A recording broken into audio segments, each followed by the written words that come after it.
Hello everyone, welcome in unique law study platform. Dear student, आज हम start कर रहे हैं द नेगोशिएबल इंस्ट्रूमेंट एक्ट 1881, प्रक्रम में लिखित अधिनियम 1881। डियर स्टूडेंट, अपना जो आरजीएस का सिलेबस है उसके दो पार्ट है, सिविल पार्ट है और क्रिमिनल पार्ट है, जैसा कि आप सबको पता है। तो जो क्रिमिनल का जो पार्ट है, जो क्रिमिनल जो पोर्शन है अपना, उसका एक माइनर एक्ट है द नेगोशिएबल इंस्ट्रूमेंट एक्ट 1881।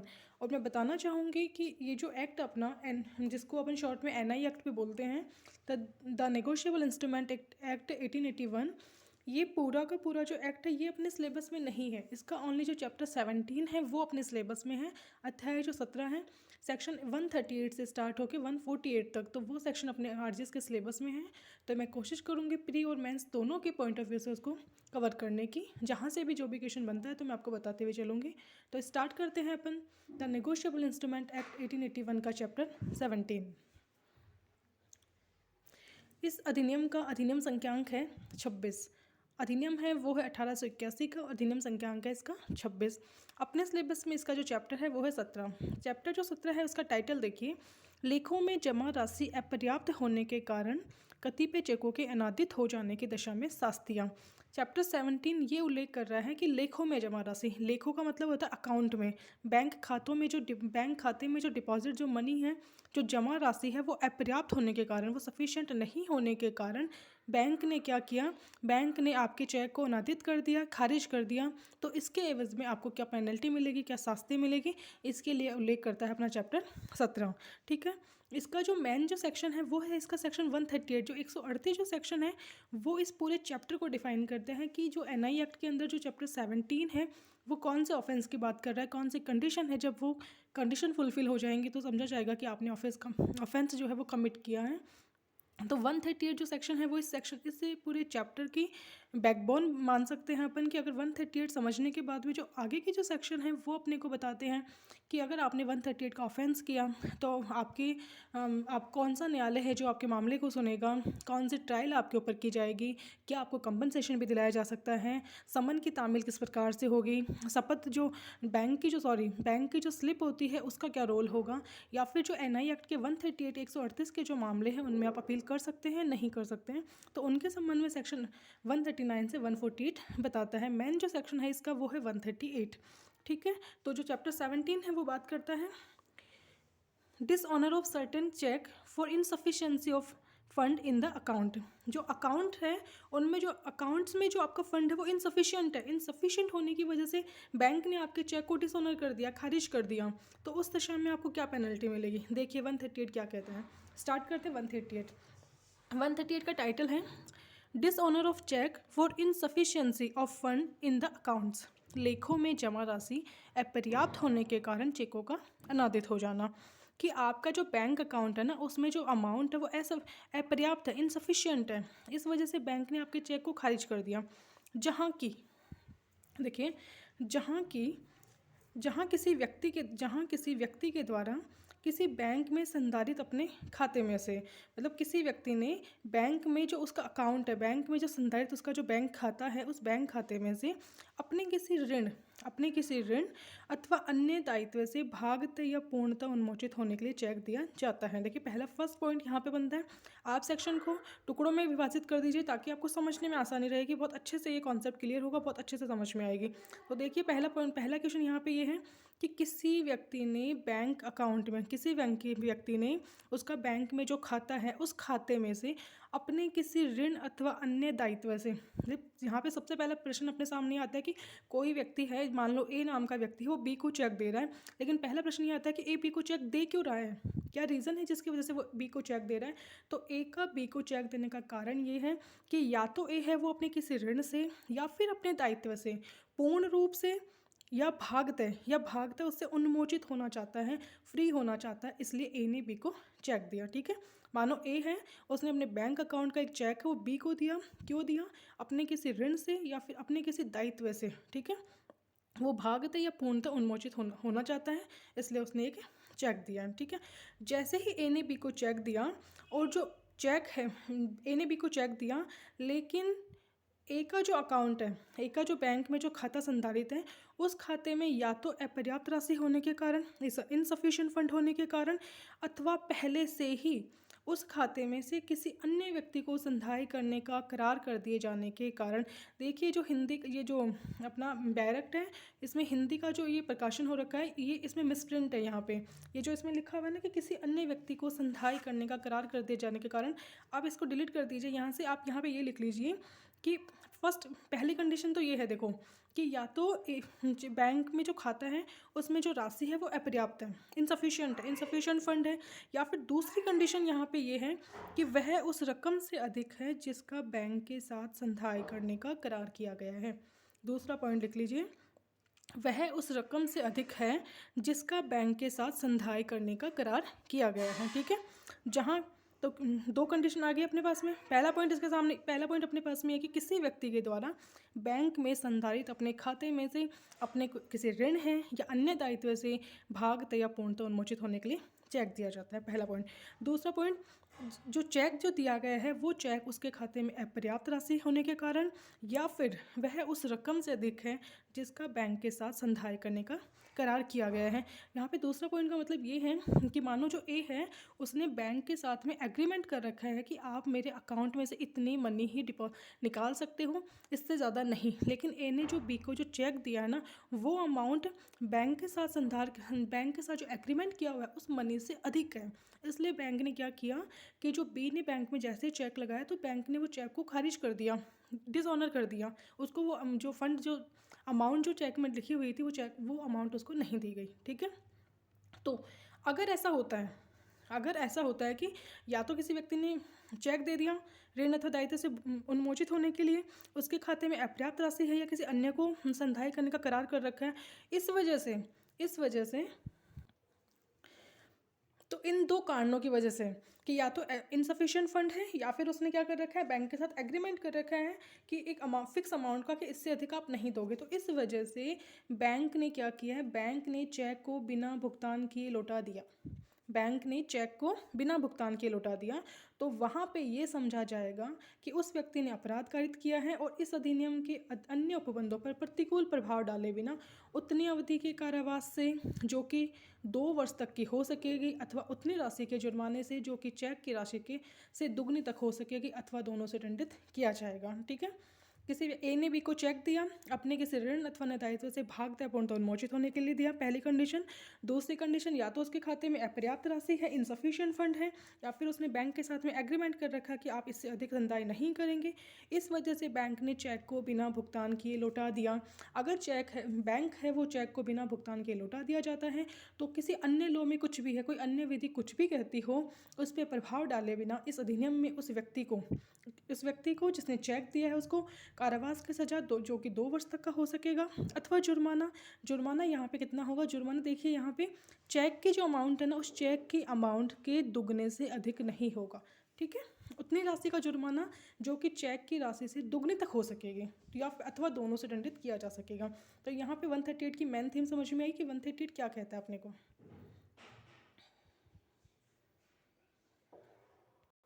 लेकिन देखिए इसका जो प्रोविज़ो है वो वेरी वेरी इंपॉर्टेंट है, वेरी मोस्ट इसका प्रोविज़ो। अगर आप 138 को अगर अच्छे से समझना है तो उसके प्रोविज़ो में 3 पॉइंट अपने को दिए हुए हैं, इन तीनों पॉइंट को अपने को अच्छे से समझना होगा। 138 के 3 पॉइंटों में अपने डिवाइड करके समझ लिया अपन ने कि ए ने बी को चेक दिया है, क्यों दिया है, किस वजह से वो खारिज हो गया है, और अगर खारिज हो गया तो फिर क्या वहाँ पर क्या प्रक्रिया अपनाई जाएगी, कितना इसको कारावास है, कितना जुर्माना है। ठीक है, लेकिन 138 जो सेक्शन है वो तब तक लागू नहीं होगा जब तक कि आप इसके प्रोविज़ो की परंतु की तीनों कंडीशन को आप पूरा नहीं कर लेते हैं। देखिए फर्स्ट कंडीशन इसकी ये है कि वह चेक जारी होने की तिथि से 6 मास के अंदर अथवा उसके विधिमान्य रहने की अवधि के अंदर जो भी पूर्व में हो बैंक में पेश नहीं कर दिया जाता है। जैसे ही कोई व्यक्ति है वो किसी दूसरे व्यक्ति को चेक देता है तो उस दूसरे व्यक्ति की यहाँ पे ये ड्यूटी बनती है कि जिस दिन चेक जारी हुआ है उस दिन से 6 महीने की अवधि के अंदर, अथवा जब तक कि उस चेक का लीगल पीरियड है, जब तक कि उस चेक का वैलिड रहने का लीगल पीरियड है, इन दोनों में से किसी के अंदर भी जो भी पहले होती है उसको बैंक में पेश करना है। ठीक है, इसके साथ साथ आप देखिए जो यहाँ पे 6 महीने का जो टाइम दिया हुआ है ये अभी वर्तमान में ये जो टाइम है ये 3 माह है, लेकिन अपने को जो डायरेक्ट में जो छपा हुआ है अपने को वो प्रिंट करना है। लेकिन अपन इसके साथ साथ में नीचे अपन ये फुटनोट डाल सकते हैं कि आरबीआई की गाइडलाइन के अनुसार 3 माह, ठीक है। तो देखिए ए ने बी को चेक दिया है और बी ने क्या किया, उसका लीगल पीरियड था उसमें, या फिर चेक जिस दिन जारी हुआ था उस जारी होने की तिथि से 6 माह के अंदर अंदर उसने पेश नहीं किया, या तो 6 महीने के अंदर उसने पेश नहीं किया, या फिर उसका मानो कोई लीगल पीरियड है उसमें उसने पेश नहीं किया, उसके बाद वो बैंक में जाके पेश करता है और फिर बैंक ने अगर बिना भुगतान के लौटा दिया, तो वहाँ पे अपन ये नहीं कह सकते कि ए ने ऑफेंस कमिट किया है, फिर ए की कोई फॉल्ट थी, नहीं। आपको अगर आप चाहते हैं कि एक की कोई फॉल्ट हो, एक को सज़ा मिले, एक को कारावास मिले, एक को फाइन और ये जो दंड है ये मिले, तो फिर आपको प्रोविज़ो की कंडीशन पहले पूरी करनी होगी। तो प्रोविज़ो की कंडीशन ये है पहले कि पहले तो जिस दिन चेक जारी हुआ है उस तिथि से आपको 6 महीने के अंदर अथवा उसका जो लीगल पीरियड है चेक का विधिमान्य रहने का, उसके अंदर आपको चेक को बैंक में पेश करना है, ठीक है। और आरबीआई की गाइडलाइन के अनुसार 3 माह, फर्स्ट कंडीशन। सेकंड कंडीशन है कि जैसे ही जैसे चेक के अधीन जो राशि प्राप्त करने वाला है, मतलब जो चेक का जो ऑनर है वो, ये चेक होल्डर जो है वो, या फिर सामान्य अनुक्रम में चेक का धारक है, चेक के अधीन राशि पाने वाला, या फिर सामान्य अनुक्रम में जो चेक का धारक है, चेक होल्डर है, जैसे ही बैंक ने उसको उसका चेक है वो अमाउंट नहीं दी चेक ने, बैंक ने क्या किया, उसके चेक को अनादित कर दिया, डिसऑनर कर दिया, खारिज कर दिया, जैसे ही राशि प्राप्त करने वाले व्यक्ति के पास में या फिर सामान्य अनुक्रम में जो चेक का जो धारक है उसके पास में बैंक के द्वारा चेक अनादित होकर लौटता है, उस दिन से 30 दिन के अंदर अंदर वो चेक के लेखीवाल को, जिस व्यक्ति ने उसको चेक दिया, जिस व्यक्ति ने चेक लिया है लिखा है, उस लेखीवाल को ये शुद्ध राशि के संधाय करने की आशय की सूचना नहीं दे देता।